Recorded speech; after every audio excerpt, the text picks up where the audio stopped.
Este es un Ferrari Enzo de 2003 y es uno de los 5 superdeportivos modernos de Ferrari. Cuando este coche salió al mercado en 2003, el precio de venta era de unos $650.000.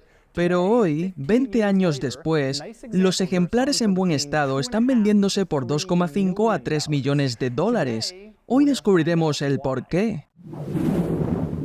Primero quiero decir que he tomado prestado este Enzo de Datsun Garage, aquí en Melbourne, Australia, que es un concesionario de coches que tiene en su inventario algunos de los mejores automóviles deportivos exóticos de todos los tiempos, así como otros superdeportivos.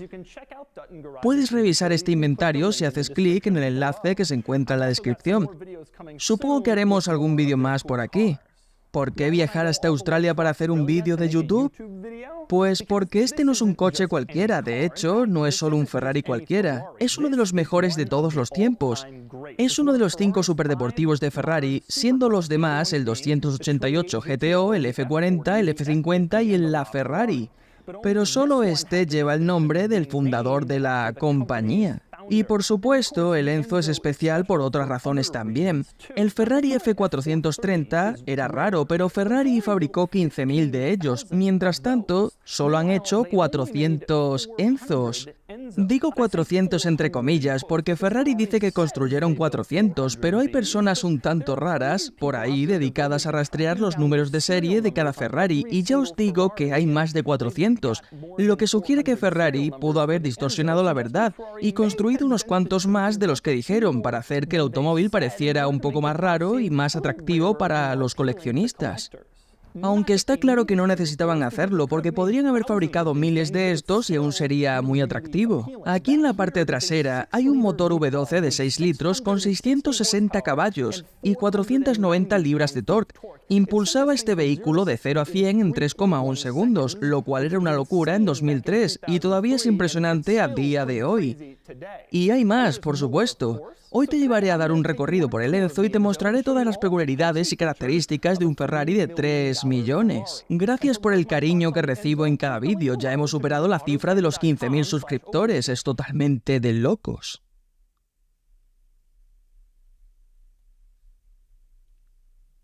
Comenzaré por delante, específicamente con el voladizo delantero, que es un elemento de diseño que siempre me ha parecido bastante interesante. Si miras en la parte trasera, el voladizo detrás de las ruedas mide aproximadamente unos 10 centímetros. En la parte delantera mide casi 1 metro desde la parte de la rueda hasta la punta del coche.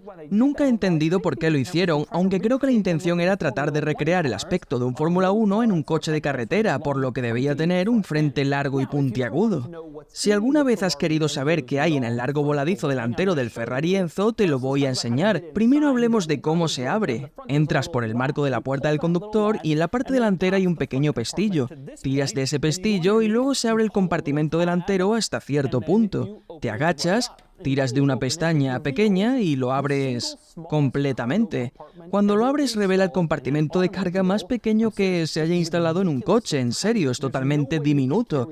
No hay forma de que puedas llevar algo ahí, aunque es mejor que lo que tenía el Ferrari F40, ya que solo había ventiladores y casi ningún compartimento de carga. Una de las cosas que notas cuando abres el compartimento delantero del Enzo, más allá de lo pequeño que es que hay 4 correas de cuero que sujetan 3 contenedores en el interior del coche. El primer contenedor, este de aquí, es una bolsa de cuero con una cremallera en la parte superior que contiene el gato del neumático. Luego tenemos este que es circular. Lo desabrochas y contiene la herramienta para quitar las ruedas de bloqueo central del Enzo. El Enzo no tiene tuercas de seguridad como en un vehículo tradicional, en cambio, tiene ruedas de bloqueo central con una gran tuerca en el centro de la rueda que mantiene la rueda en su lugar.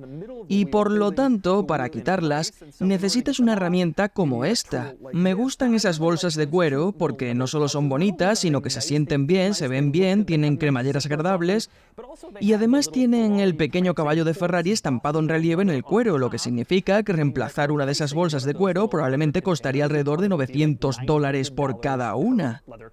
Pero ninguna de esas cosas es tan interesante como el juego de herramientas.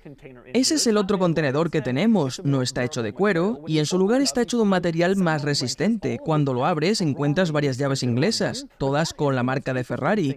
Pero lo interesante de esto es que si lo levantas y miras debajo tenemos varias bombillas de repuesto supuesto. Así es, si una bombilla se quema en tu Enzo y necesitas reemplazar tu intermitente defectuoso, bueno, simplemente accedes al juego de herramientas y reemplazas la bombilla en tu automóvil de 3 millones. Sospecho que nadie ha utilizado esas bombillas nunca, sin embargo, también sospecho que todos los que han intentado vender uno de estos se han asegurado de anunciar que tienen el juego de herramientas original, incluyendo todas las bombillas, lo que me hace preguntar si Ferrari simplemente lo incluye como una especie de artículo de colección. Aún tenemos más cosas interesantes. Si te mueves más allá del compartimento de carga, un poco más hacia el parabrisas, verás un pequeño dial marcado.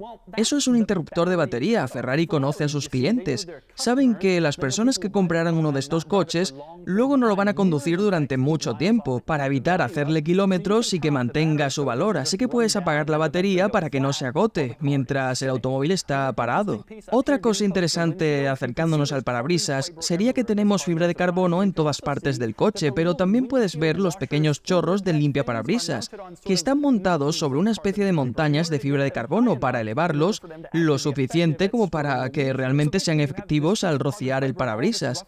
En resumen, tienes esta pieza de fibra de carbono con una elevación aproximadamente igual, excepto las dos montañas de los limpiaparabrisas. Tiene un parabrisas con una forma muy extraña y un solo limpiaparabrisas que lo cubre todo. El limpiaparabrisas no se esconde debajo del capó cuando no se está usando, sino que queda en el lado de la ventana del pasajero. Otro elemento interesante en la parte delantera se encuentra en el guardabarros delantero. Cuando enciendes el intermitente parece ser un intermitente normal dentro del faro, pero si miras hacia el costado, también hay un pequeño círculo de intermitente adicional que se enciende junto con él y proporciona información adicional de intermitente.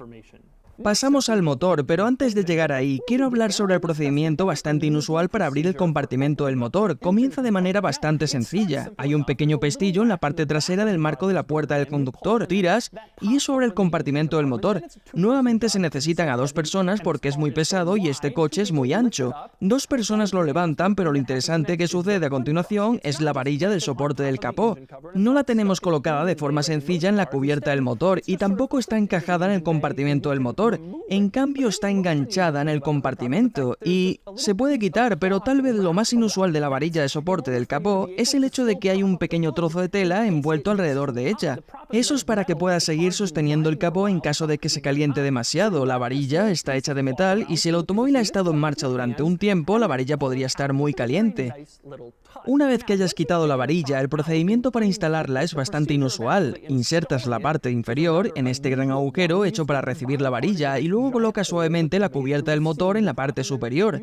Ahora la varilla de soporte del capó está en su lugar y la cubierta del motor está abierta. Y con la cubierta del motor abierta, bueno, solo echa un vistazo. Puedes contemplar la belleza del V12 de 6 litros. Es brutal. Está completamente expuesto y es absolutamente hermoso, increíblemente genial de ver. Mientras miras el motor, quiero que tengas en cuenta un par de cosas.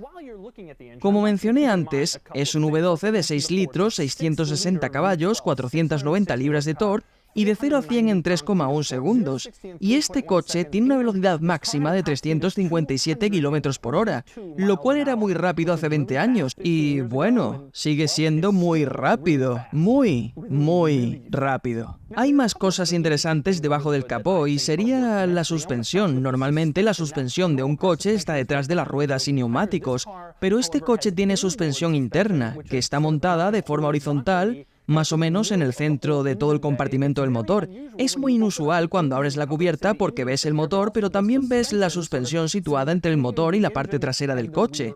Otra cosa que tenemos por aquí es este pequeño diagrama que te dice que se supone que no debes poner tu mano aquí, pero realmente parece que te está levantando el dedo de forma ofensiva. Siempre me ha parecido gracioso que usen ese diagrama. El dedo del medio está un poco alto como para pensar que eso fue intencional. Otro elemento interesante sería la tapa de combustible. Si te fijaste cuando abrí el compartimento del motor, habrás notado que hay 2 pestillos en el marco de la puerta. Uno es para el compartimento del motor y el otro es para la tapa del combustible. Lo interesante de la tapa de combustible es que está integrada en la cubierta del motor. Seguramente es el único coche que he visto que cuando la cubierta del motor está abierta no se puede acceder a la tapa de combustible. Eso no ocurre en tu Toyota Camry.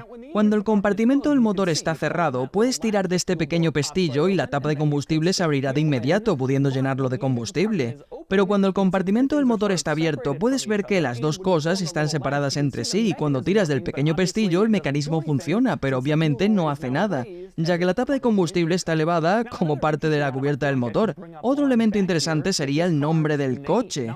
Hasta ahora lo he llamado Ferrari Enzo en todo el vídeo, y eso es básicamente lo que todos esperan, pero si observas esta pequeña etiqueta de advertencia está escrita en japonés, porque este coche fue entregado originalmente en Japón. Puedes ver que todo está en japonés, excepto la parte inferior derecha donde dice Enzo Ferrari.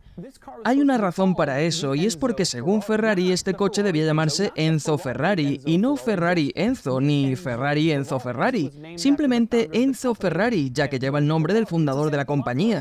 Lo mismo ocurre con el LaFerrari, no se supone que se llame Ferrari LaFerrari, solo es LaFerrari. Desafortunadamente todos pensaron que esas cosas eran un poco estúpidas, así que nadie lo hizo. Mucha gente lo llamó Ferrari Enzo a pesar de lo que dijo Ferrari, pero técnicamente el nombre de este coche es Enzo Ferrari. Y si miras el marco de la puerta del conductor, hay una pequeña etiqueta que dice exactamente lo mismo, Enzo Ferrari en lugar de Ferrari Enzo. Ya que estamos hablando del marco de la puerta, podríamos hablar de las puertas. Este coche es inusual y por lo tanto tiene puertas inusuales y se abren de una manera bastante extraña. Para abrirlas metes la mano en una especie de cavidad que está justo en la parte anterior de la puerta. Hay un pequeño pestillo justo debajo, tiras de él, luego la puerta se abre de inmediato y cuando se abre se ve así. Un elemento interesante de las puertas en el Enzo es que ambas están completamente abiertas en este momento y cuando una puerta normal termina justo aquí, a lo largo de la parte superior de la ventana, las puertas del Enzo también incluyen la parte del techo sobre el asiento del pasajero y sobre el asiento del conductor. Por eso cuando las puertas del Enzo están levantadas, en realidad la mayor parte del techo también está levantada porque las puertas tienen parte del techo. Una peculiaridad interesante relacionada con la puerta sería por un lado esta bisagra, mira esto. Es la única bisagra de la puerta y es absolutamente masiva. Es muy diferente a la bisagra que encontrarías en un coche normal, pero nuevamente es una puerta muy diferente. Otra cosa es que cuando cierras la puerta puedes ver otra pieza curiosa que sería esta cerradura. Todo el coche tiene ese hermoso cuerpo rojo sin interrupciones y luego está esta cerradura colocada al azar aquí en el costado de la puerta. Está como a 20 centímetros del extremo de la puerta y no tiene una razón aparente para estar donde está, no es muy atractiva y también está en el lado del conductor, si te acercas allí puedes verlo. Obviamente esto lo ponen para el caso de que la apertura sin llave no funcione, pero parece una ubicación bastante extraña. Al subir al Enzo tenemos, como puedes imaginar, bastantes peculiaridades interesantes. Voy a empezar con salir, que es bastante raro. La manija de la puerta es muy extraña. No es solo una manija de puerta normal como en tu coche. Tiene este extraño patrón escalonado, tiras de ella y se abre la puerta y luego puedes salir. Si quieres cerrar la puerta estando dentro del coche, tenemos esta manija grande, tiras y la puerta se cierra. No es mucho más difícil que cerrar la puerta de tu coche normal. Una de las primeras cosas que notas cuando entras es esta etiqueta en el área de los pies del conductor que dice 399 producción limitada. Claro. De todos modos, 399 es el número que Ferrari afirmó originalmente y luego dijeron que construyeron uno más como regalo para el Papa. Más tarde lo subastó para la caridad, por lo que según Ferrari existen 400 Enzos. Otra etiqueta dentro del coche se encuentra en el centro y tiene la firma de Enzo Ferrari, y es una etiqueta bastante genial para observar cuando conduces. A menudo me burlo de las etiquetas en estos coches que dicen algo así como 1 de 300, pero la firma de Enzo Ferrari no me causa burla, es bastante genial. Es posible que te preguntes por qué estoy sentado en este lado del coche si estoy en Australia. Bueno, eso se debe a que todos los Ferraris Enzo son de conducción a la izquierda, así que lo siento si estás en Gran Bretaña, Japón, Sudáfrica, Australia, solamente existen Enzos de conducción a la izquierda. Ahora bien, Pininfarina, el diseñador de este coche, ofreció convertir los Enzos a conducción a la derecha si alguien realmente lo necesitaba, pero no creo que nadie haya aceptado, por lo que todos los Enzos son de conducción a la izquierda. Un elemento interesante entre el asiento del conductor y la puerta sería el freno de estacionamiento. Es bastante raro. Básicamente funciona tirando de él para activarlo y luego puedes bajarlo incluso cuando está activado, para que no te moleste al entrar y salir del coche. Si deseas desactivarlo, lo levantas, presionas el botón y lo desactivas. Muchos modelos antiguos de Ferrari tenían el freno de estacionamiento de este estilo, pero estaba desactualizado cuando salió el Enzo. Sin embargo, el Enzo lo utilizó de todos modos, probablemente para liberar espacio donde normalmente iría el freno de estacionamiento. Y hablando de elementos antiguos, el coche tiene levas de cambio. Curiosamente, este coche tiene una transmisión manual secuencial de embrague único. Es una transmisión transmisión manual, pero con un embrague automatizado. Según los estándares modernos, se considera una especie de eslabón débil. En la era de las transmisiones de doble embrague de cambio rápido, la antigua transmisión F1 no es realmente tan buena. No es tan rápida y no es tan atractiva como una transmisión manual. Sin embargo, el Enzo proviene de esa época. Pero volvamos a los paneles de las puertas para el siguiente elemento interesante. Tenemos los rodillos de las ventanas. Este coche tiene ventanas de manivela para ahorrar peso, y eso es algo bastante estándar, pero lo interesante es que tiene unos rodillos que son bastante diferentes. Es un círculo en el panel de la puerta y mueves la manija alrededor del círculo y eso sube y baja la ventana. En realidad es algo ingenioso. No sé por qué el Enzo terminó siendo el único coche con extraños rodillos de ventanas circulares. Y por cierto, hablando de las ventanas, son minúsculas. Tenemos una parte trasera y una delantera ocupada por esta pequeña ventana triangular, por lo que la ventana en sí es tremendamente pequeña. Así que aunque la puedas bajar con esos geniales rodillos, no recibes mucho aire en la cabina. Volviendo al área de los pies del conductor, echa un vistazo a estos pedales y mira estas cosas. Parecen ser de un Ferrari clásico, como de los años 60. Son completamente de estilo antiguo, pero son los pedales del Enzo. Incluso tienen Ferrari impreso en el metal en la parte inferior. Es una apariencia muy genial. Es interesante en el área de los pies del conductor un pequeño cojín de cuero rojo a la derecha de la rodilla. Supongo que pensaron que si la rodilla golpeaba la fibra de carbono, la rayaría o la dañaría, por lo que colocaron el cojín. El área de los pies del pasajero no tiene el cojín de cuero rojo, y eso sería para ahorrar peso. Pasemos a los propios asientos. Estos asientos son asientos deportivos, pero no son de cuero. En cambio son de este material de malla que seguramente ahorra peso de alguna manera, son muy ajustados. Y este no es un coche para personas grandes. Los asientos tienen dos controles. Está el control estándar para mover hacia adelante o hacia atrás, como en otros coches, y luego hay una palanca en el lateral. Esa palanca controla el respaldo, tiras y puedes mover el respaldo hacia adelante o hacia atrás. Eso es todo lo que tenemos. Ahora quiero mencionar las fundas. Este coche se vendía no solo con una funda para el coche, sino que también podías obtener una funda para cada asiento individual. Era una funda roja que se colocaba sobre los asientos para protegerlos. Eso no es tan inusual, aunque tal vez sea un poco exagerado. Lo curioso, sin embargo, es la funda del volante. Mira esto. Parece un gorro de ducha, pero puedes colocarla y proteger el volante del desgaste del sol si dejas tu Enzo mucho tiempo fuera. Hablando del volante, hay un par de elementos interesantes relacionados con él. Uno de ellos es el hecho de que el volante contiene los indicadores de giro. No están en una pequeña palanca que salga del volante, como en todos los coches. En su lugar hay pequeños botones con flechas, uno a la izquierda y otro a la derecha. Presionas esos botones para encender las luces intermitentes a la izquierda y a la derecha. Eso era inusual en ese momento, aunque algunos modelos de Ferrari lo han adoptado desde entonces, al igual que el Lamborghini Huracán. La teoría es que te mantenía tu mano en el volante y no tenías que buscar ninguna palanca ni tener que soltar tu mano del volante a velocidades muy rápidas. Hay un par de botones interesantes en el volante que vale la pena mencionar, y específicamente en el lado izquierdo tienes el botón para el sistema de elevación del eje. Lo presionas y el coche levanta su eje delantero un par de pulgadas del suelo para tener una mejor altura, de manera que puedas superar los resaltos que te puedas encontrar en la carretera. Otros superdeportivos tienen sistemas de elevación de eje, pero apuesto a que no suenan como este.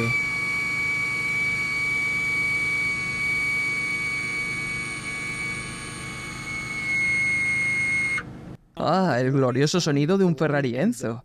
Así es como se ve el coche desde el exterior cuando es levantado por el sistema de elevación. Puedes ver que obtienes una altura decente, más que suficiente para superar la mayoría de los resaltos, o al menos tomarlos de mejor forma. Ahora el coche está regresando a su posición original, lo cual va acompañado de otro ruido extraño. En el lado derecho tienes tres botones. El botón de carrera que pone el coche en modo carrera, el botón ASR Off que desactiva el control de tracción y el tercer botón que dice R. Así es como seleccionas la marcha atrás en el coche. Si quieres seleccionar cualquier otra marcha en cualquier otro Ferrari con transmisión F1, simplemente tiras de la leva derecha para subir de marcha y de la izquierda para bajar, o le das a las dos para ponerlo en punto muerto. Pero marcha atrás en este coche es ese pequeño botón plateado. Si quieres retroceder, presiona presionas el botón y va a marcha atrás. Ahora vamos a ver lo que pasa detrás del volante, porque hay algunas cosas realmente increíbles. Específicamente, si miras de cerca, puedes ver las conducciones de los conductos de ventilación del control de climatización detrás del volante y detrás del panel de instrumentos. Mira esto, también puedes ver el eje de dirección. Cuando giras el volante, puedes ver el eje de dirección que gira mientras giras el volante. No verás eso en ningún otro coche. Todos los coches lo cubren, se aseguran de que esté fuera de la vista porque es un automóvil bonito y tiene que asegurarse de que las personas no puedan ver eso. Pero este coche es básico, es sencillo y está desnudo, puedes verlo todo. Nunca has estado en ningún otro coche, especialmente en uno moderno, donde puedas ver tantas cosas ahí detrás. He mencionado que los intermitentes no están controlados por las palancas que salen del volante y sin embargo todavía hay palancas que salen del volante, están fijas en su lugar y no se mueven. En todos los demás coches, a la izquierda se mueven para los intermitentes y a la derecha para los limpiaparabrisas, pero en este coche simplemente están fijas. La forma en la que funcionan es que puedes encender los faros utilizando una especie de dial en el centro de la palanca, de hecho es un poco difícil de ver, pero si lo giras hacia arriba los faros se encienden. Esa pequeña solapa al final controla las luces. Si empujas la solapa hacia abajo, te da un destello de las luces. Así que puedes hacer destellos de luces al empujar esa pequeña solapa varias veces. Si tienes los faros encendidos y empujas la solapa hacia arriba, las luces se van a encender de forma permanente. Empuja la solapa nuevamente y las luces se apagan. En el lado derecho está la palanca de limpiaparabrisas y funciona de una manera similar. Si quieres activar el limpiaparabrisas, giras el dial de apagado intermitente y a encendido. Una vez más, hay una pequeña solapa al final y eso te permite controlar la velocidad. Así que si lo tienes en intermitente, puedes seleccionar 1 o 2. Y lo mismo si lo tienes en encendido, puedes seleccionar 1 o 2. Y eso te permite cambiar la velocidad del limpiaparabrisas para que limpie el parabrisas. Pero esas palancas están fijas, solo puedes ajustar la solapa y el pequeño dial en el medio. Pasando al centro del interior del Enzo, notarás que este coche no tiene radio, ningún en absoluto. De hecho, tampoco tiene una pantalla central. Lo único que encontrarás en el centro son los controles de climatización que ya veremos y 4 botones. El botón de arranque, las luces de emergencia, las luces de estacionamiento y las luces antiniebla traseras, eso es todo. Y también los controles de los espejos. No había ni radio, ni pantalla de navegación, ni de infoentretenimiento, solo esas cosas. Volviendo a los controles del clima, quiero mencionar una cosa interesante y si te fijas verás que los controles del clima solo van de 19 grados a 25 grados. En Fahrenheit eso sería de 66 a 77. Esas son tus opciones. No irá más frío de 66 y no más caliente de 77. Si enciendes el control del clima en el Enzo no tendrás un frío o un calor extremo, aparentemente. Otro elemento interesante en el centro, más abajo y entre los dos asientos, sería el encendedor de los cigarrillos, en lugar de tener simplemente una tapa normal para el encendedor de cigarrillos. Tiene una tapa con el caballo, lo que seguramente cueste unos $900 en el departamento de repuestos de Ferrari. Tenemos que hablar sobre el almacenamiento. Este coche no tiene guantera, eso nos sorprende ya que es ligero, sin embargo hay algunos compartimentos de almacenamiento en esta cabina, por ejemplo.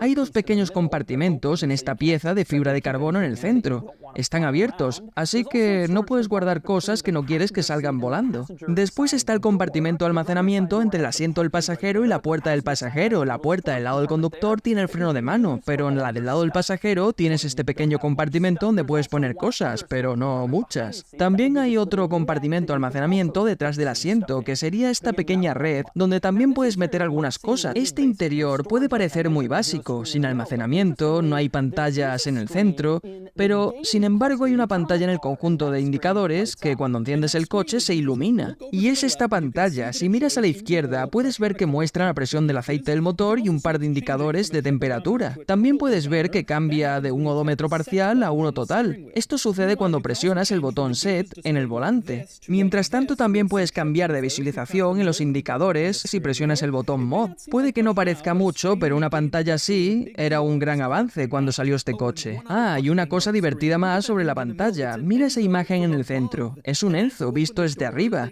Y al abrir las puertas se vuelven rojas para indicar la que se ha abierto dependiendo de cuál abras. Al cerrarlas vuelve a su normalidad. ¿Más detalles interesantes en el interior? ¿Qué tal el hecho de que los espejos no están montados en la puerta? En su lugar están montados en los guardabarros delanteros, así que cuando abres la puerta los espejos permanecen en su lugar. Menciono esto como un detalle del interior porque es muy extraño cuando estás sentado en él. Mira hacia los espejos y no están montados en la puerta o en la ventana, en cambio están en los guardabarros. Es algo a lo que te acostumbras con el tiempo. Y como puedes ver, los espejos pueden bloquearse fácilmente con este pequeño pilar. Terminas mirándolos a través de la ventana trasera del Enzo. Otro detalle interesante son las alfombrillas. No son tradicionales. El suelo de este coche es de fibra de carbono, al igual que prácticamente todo lo demás. Pero tenemos alfombrillas de goma. No se pueden quitar. Están integradas en el suelo. Así que cuando digo que el Enzo tiene alfombrillas, lo que realmente quiero decir es que hay protectores de goma de fibra de carbono en el suelo. Y el último detalle interesante del interior es simplemente poner en marcha el coche, lo cual es un proceso interesante. Ya viste ese gran botón de arranque rojo, pero no puedes usarlo directamente para encender el coche. Primero debes girar la llave como en un coche normal y solo entonces puedes presionar el botón de arranque. Supongo que fue una especie de truco publicitario. No sé por qué no te dejaron girar la llave y ya está, los botones de arranque estaban muy de moda en esa época. Y luego hay un par de peculiaridades más sobre el Enzo que siento que debo mencionar y que no están relacionadas exactamente con nada en el coche. Son solo sobre el coche. Y una de ellas es el hecho de que tenías que ser invitado para comprar un Enzo. Esto es bastante común en los Ferraris de producción limitada. Básicamente, tienes que ser invitado para comprar alguno. Pero en ese momento fue el primero para ese proceso y fue una gran noticia. El hecho de que tenías que ser invitado para comprar un Ferrari era ridículo y algunas personas estaban muy molestas porque, a pesar de tener los $650.000 para comprar el coche, no podían comprarlo. Simplemente había clientes que querían un Enzo y no estabas invitado. Aún tenemos más cosas interesantes. Lo tiene que ver con la versión de alto rendimiento del Enzo. Había una versión de alto rendimiento de un coche con 660 caballos y se llamaba FXX y era uno de los programas más extraños que he oído. Podías comprar tu FXX de Ferrari, pero no podías tenerlo. Tenías que dejarlo con Ferrari y luego ellos lo llevarían a diversos eventos en pista de todo el mundo. Por lo tanto, técnicamente era tu coche, pero no podías usarlo porque estaba en posesión de Ferrari. Hubo algunas personas que se llevaron sus FXX de Ferrari, pero no eran legales para poder circular por la carretera. Eran coches para la pista. En su lugar, Ferrari te enviaría una nota y te diría que tu FXX estaría en la pista de carreras y que podías ir a pasar el rato con él. Y esas son todas las peculiaridades y características del Ferrari Enzo, o Enzo Ferrari, supongo. No importa. Desafortunadamente no pude conducir el Enzo hoy, pero te dejaré con esto. De 0 a 100 en 3,1 segundos, 357 km/h, producción ultralimitada. Uno de los 5 grandes superdeportivos modernos de Ferrari. Suma todo eso, y no es de extrañar que estos coches se vendan por $3 millones. De hecho, cuando pienses en algunos Ferraris clásicos con significado, se venden por 10, 20, 30 millones. Así que sospecho que habrá un día en el futuro en el que recordaremos esta época y nos lamentaremos de cómo solía ser comprar un Enzo tan barato.